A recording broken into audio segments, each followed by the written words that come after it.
Welcome to the Hour of Empowerment. Today we are in season 4, the last season, which is leadership development, and topic 1, you're called to lead. And we are in episode 2, barriers to lead and fruits of leadership. As it is our custom, let's summarize what we discussed last time. Last time we talked about how you personally born to lead, designed and wired to lead. We also discussed about how leadership is your birthright. You are entitled to lead and become a leader, at least for your destiny, a leader for your passion. Of course, while you are pursuing your individual fulfillment, you could also be able to inspire, influence, and serve others. Of course, leadership has so many definitions. And some of the definitions are to guide, to influence, to inspire others. And some people may not directly connect to these kind of definitions. One of the reasons is that people may not want to have their leadership to do something with others. So that's why we defined leadership as knowing who you are, the reason of your existence, and pursuing it until you get fulfilled.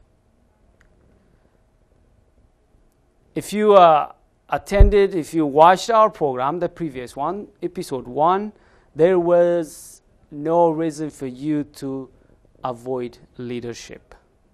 If you say like, hey, I understand that I'm born to lead. Yes, I understand that leadership is my birthright. But I'm too old. I'm too young, or I'm disabled. Last week, I did everything possible to deny you any reason to avoid leadership. If you haven't watched it, watch again episode 1. If you say, oh, I'm old, well, are you older than Nelson Mandela, who was leading even in his 90s? Are you older than Billy Graham, who was leading even in his 90s? You may say, oh, I'm young. Hey, I can't lead. Well, are you younger than Mother Teresa, who went to India from Macedonia at the age of 18? Are you younger than Mark Zuckerberg or Michael Dell, who formed their multi-billion dollars business in their teenager years? So you don't have reason whether you say I'm old, I'm young, or I'm disabled. I gave you an example of Stephen Hawking. I may not agree with his theories, but he's a great leader in the area of science, even if he is wheelchair bound. So you don't have any reason to avoid leadership. Leadership is your birthright. You have to take every opportunity you have to take leadership and serve your community while you are pursuing your destiny. Let me ask you, why you should be a leader?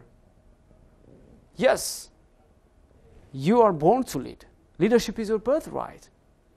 But why you should take a leadership initiative? Here are some of my reasons.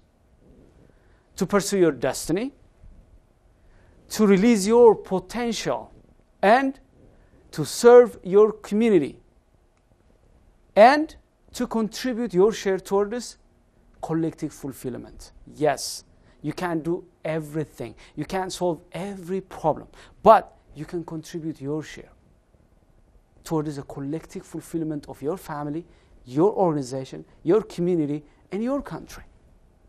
So leadership opens up these doors for you to pursue your destiny, to release your potential, to serve your community, organization, and nation, and to contribute your share toward this collective fulfillment. But I'm not naive. Though I understand that leadership is a key to get fulfilled, to serve the world around you, there are real barriers, obstacles, and challenges that may deny you from claiming your birthright of leadership.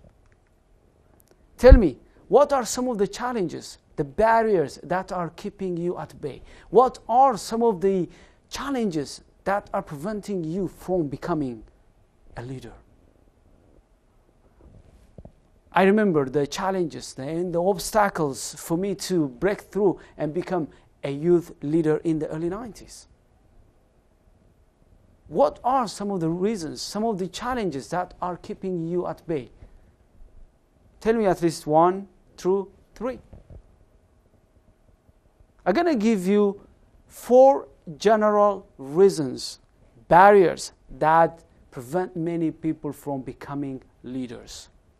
Religion, culture, political ideologies, and past historical events. Let's quickly cover. The full story of religion is not perfect. It's far from perfection. As much as it provides hope, vigor, aspiration, and inspiration, religion also induces fear, terror, and polarizes people. And we know that in our human history, in our civilization, the history of religion is full of cruelty. And it divides us than brings us together. As much as there are advantages for being a religious person, there are also drawbacks of religion. Religion discourages individual uniqueness. In most cases, I don't mean all religions discourage, but many religions discourage individual uniqueness.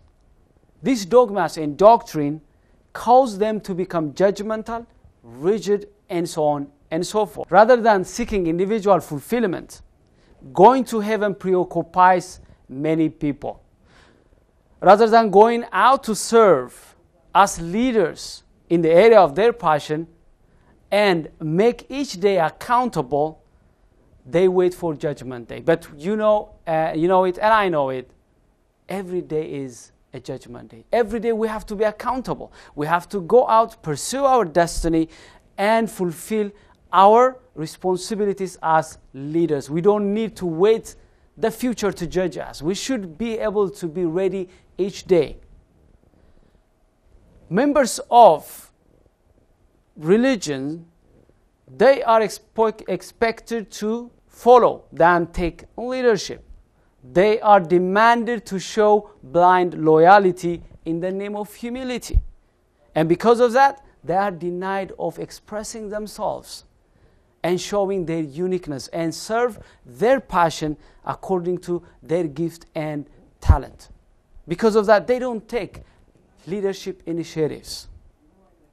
I'm not here judging people who are religious. I believe that I'm a spiritual person.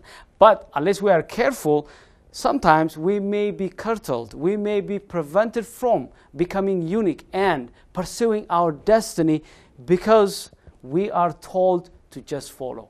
We just follow some doctrines and dogmas, and we're not allowed to express our true uniqueness and pursue our destiny by becoming leaders of our unique path. Another challenge, another barrier is culture. Many dictionaries define culture as the collection of beliefs and values a given society reflects collectively. These beliefs and values, they bind together members of a society as they live, work, and do business together. And culture as environment nurtures and shapes people's personality. I have a veterinary medicine background, so I want to give you a metaphor: microbial culturing. For example, a scientist or a researcher, if he would like to harvest a microorganism, he has to come up with a culture. And the culture is made of nutrients, chemicals, and the lab is set. Its temperature, its humidity. And the culture determines the final nature of that microorganism. Likewise, we are the products of those cultures that fed and nurtured us. There are many beliefs and values that are at the subconscious level, and some of them may prevent us from taking leadership, pursuing our unique path. I have a good example. There was a research 5 monkeys, a ladder, and some bananas. And there is also a situation where the 5 monkeys were sprayed with cold ice water when they attempt to take the bananas, when they attempt to grab the bananas. Now, each one of them, they try to climb the ladder and grab the bananas. And the moment they touch the ladder, cold ice water was sprayed on all of them. So after some times, they developed group mentality. And they refrained from touching the ladder and going to grab the bananas. That means they developed group mentality, and they tried to protect themselves from being sprayed with ice cold water. After some times, the ice water spray was stopped, and even if the monkeys went to grab the bananas, they were not sprayed. They wouldn't have been sprayed with cold ice water. But they didn't go to grab the bananas because once they were punished when they tried to grab the banana, they developed a group mentality not to be closer to the bananas. That's it. Even if the condition was changed, they didn't change. The interesting part of this story is that one new monkey was introduced, and one of the old monkeys was removed from the experiment. The new monkey, he didn't know what happened. So the moment he saw bananas, he ran to grab the bananas. What happened? The remaining 4 old monkeys, they beat him. They hit him, and so on. He tried again. They beat him. Finally, he learned it. He didn't know the reason. He stopped to grab the bananas. One by one, the old monkeys were substituted with the new monkeys. And the new monkeys, they didn't know the reason. But since they were bitten by the old guys, the monkeys who were originally in that experiment, they developed that mentality. And they were beating every individual new monkey the moment they tried to grab the bananas. What is the moral of this story? The moral of this story is that in our culture, there are some taboos. There are some rules and regulations. And we don't know. We don't even know the reasons. Most of our beliefs and values are at the subconscious level. Unless we are aware, we don't even know the reason why we behave in a certain way. Why we like this one, why we don't like this one. And some of those cultural attributes deny us from pursuing our uniqueness, deny us taking leadership initiatives.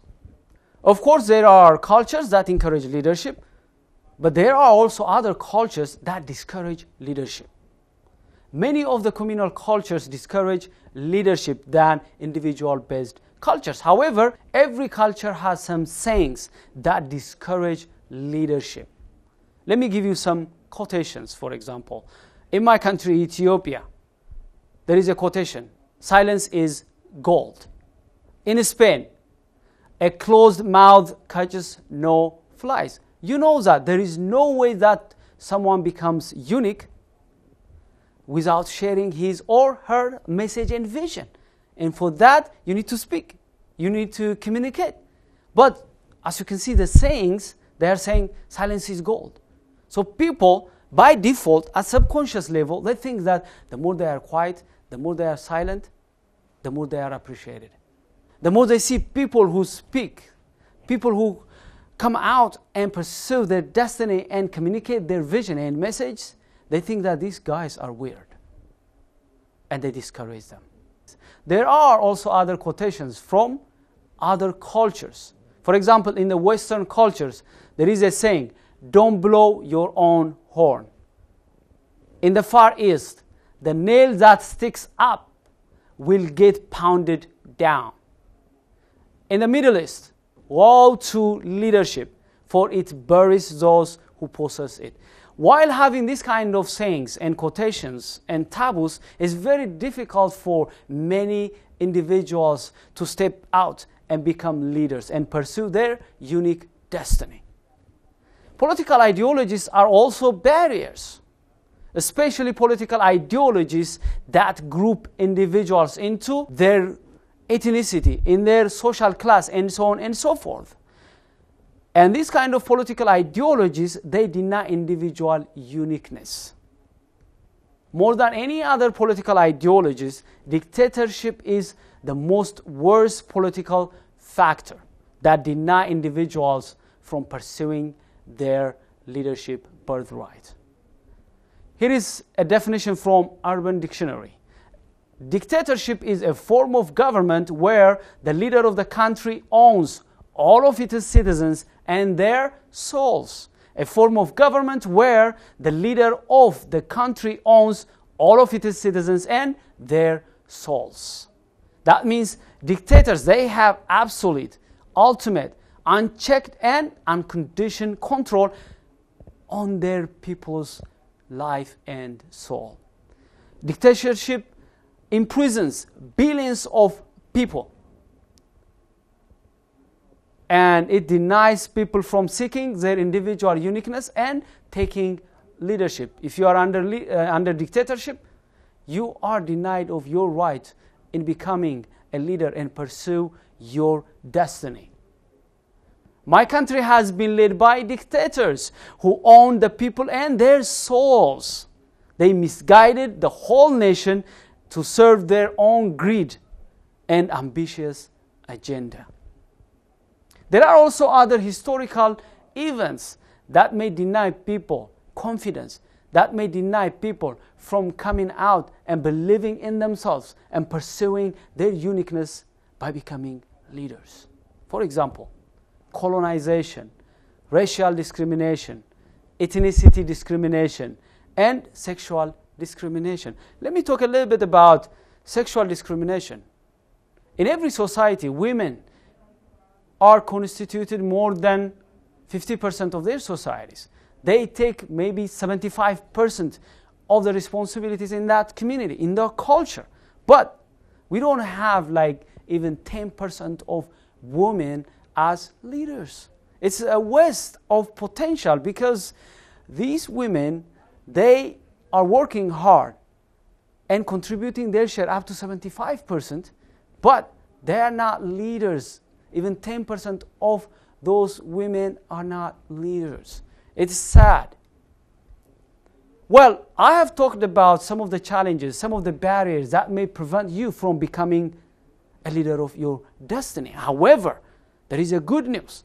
A good news is that there are fruits and benefits of becoming a leader. Even if there are challenges that are preventing you from becoming a leader, because of the benefits, because of the fruits of leadership, you should come out and pursue your birthright of leadership. Let me list some of the fruits of leadership. First, living as original. Second, maximizing your potential. Third, becoming resourceful. Fourth, influencing others. Fifth, leaving legacy. And sixth, getting fulfilled. Let's see each one of them.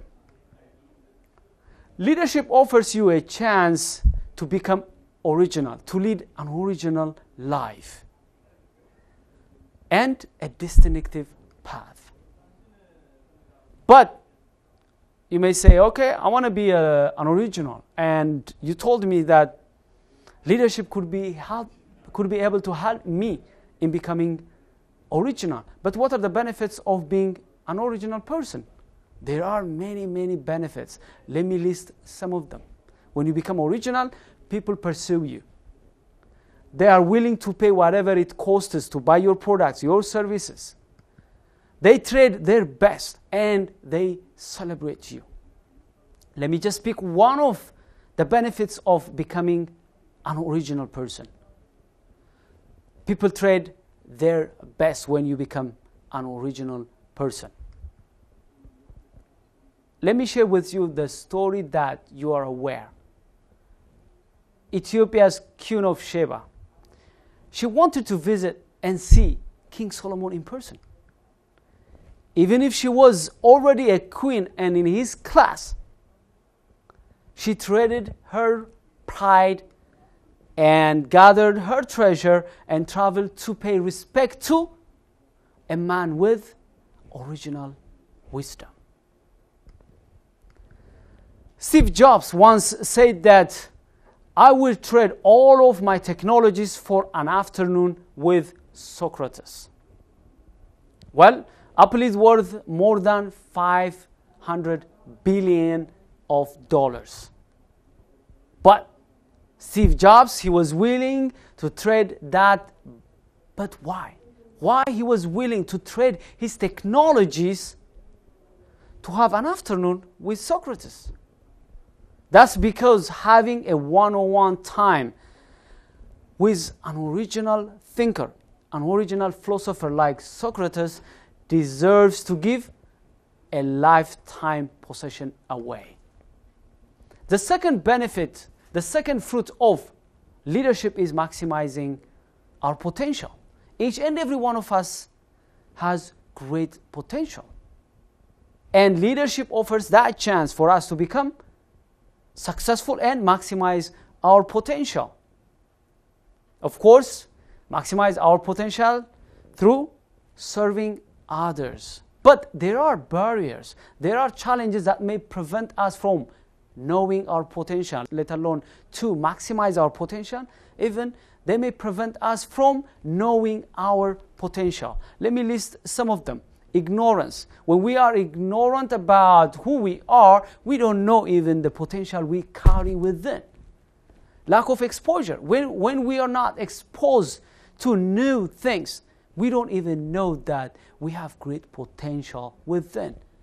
Wrong self-appraisal. Many people have doubt about who they are. When you doubt yourself, it's unlikely that you know your potential, and it's unlikely that you maximize your potential.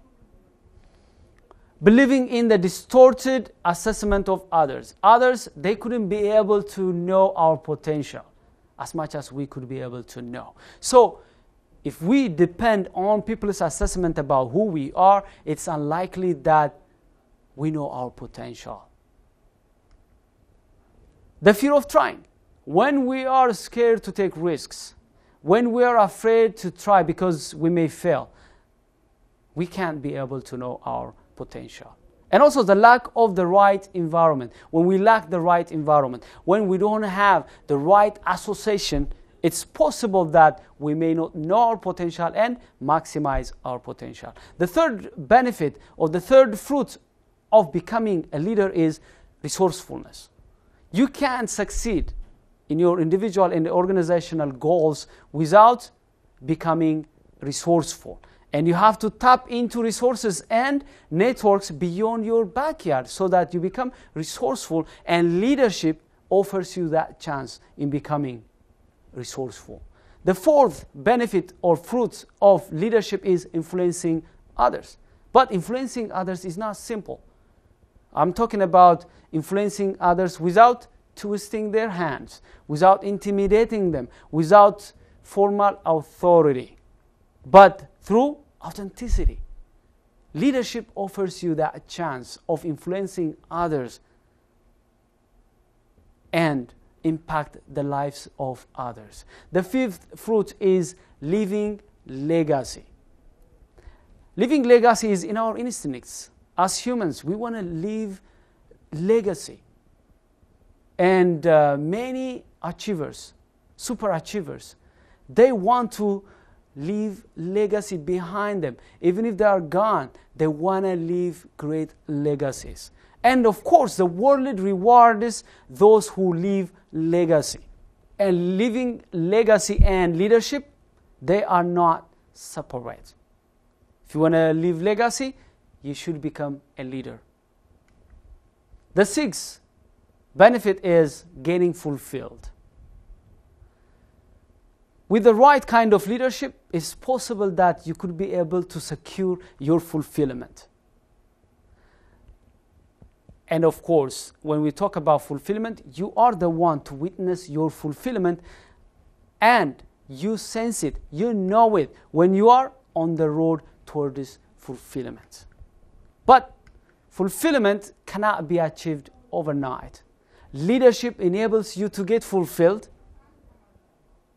And as you know, the definition we gave you last time, it was about knowing self, the reason of existence, and pursuing it until fulfilled. So leadership enables you to get fulfilled and secure your fulfillment. Of course, achieving your fulfillment is not a one-time issue. You have to pursue your fulfillment one day at a time. Now, we have discussed about the barriers. We have discussed about the benefits. This is time to compare and contrast the barriers, the challenges, the prices, and the benefits and the fruits of leadership. Whenever we make tough decisions, what do? We always sit down and try to weigh whether the benefits outweigh the prices. And whenever the benefits outweigh the prices, what we do? We go for it. Likewise, now I have shown you the benefits and the fruits of leadership. There are barriers, of course. There are challenges, of course. But there are also benefits. Don't you want to be an original person? Don't you want to be a resourceful person? Don't you want to influence others? Don't you want to leave a legacy? Don't you want to get fulfilled? Well, this is time. Leadership is a tool, a process that can help you get fulfilled, become original, become resourceful, and influence others and leave legacy behind. And this is an opportunity you should never miss. You have one life in this world, and become a leader of your own destiny, and through the process, help your community, serve your organization, and serve your country. In conclusion, yes, becoming a leader is your birthright. You're born to lead. You are wired. You are designed to lead. But don't be naive. There are barriers. There are challenges. You can't just claim your birthright and come out to lead without paying the prices of leadership. You have to pay your due before you become a great leader who influences others, serves others. But the fruits of leadership outweigh the barriers, the challenges, the prices. That's why we are encouraging you to step out and claim your leadership birthright and serve your community, your country, your organization, and the human race. First, identify the challenges, the barriers that are keeping you at bay. Once you know the challenges, say to them no. Break through the barriers and liberate yourself. And see the end. The end is the fruits we have discussed. They deserve you to fight for them. Be ready also, because once you break through the barriers that have been keeping you at bay, obviously there will be more challenges coming. So you have to prepare yourself. You have to equip yourself. You have to make yourself ready always to fight and overcome challenges, to reach your destiny, to help your country, your organization, your community to succeed. That's why next week we have a topic where we're going to talk about the leadership attributes you need to become successful. Leadership attributes that may help you break through barriers and become a great leader. We're going to have also an interview coming where we're going to share with you a story of a great leader. And I believe that you're going to be inspired. And if you have never taken any leadership initiative, now this is time. And next week, we're going to talk about the leadership styles you can have, the different leadership attributes you should be equipped with. Until I see you next time, have a wonderful time. Thank you very much for watching.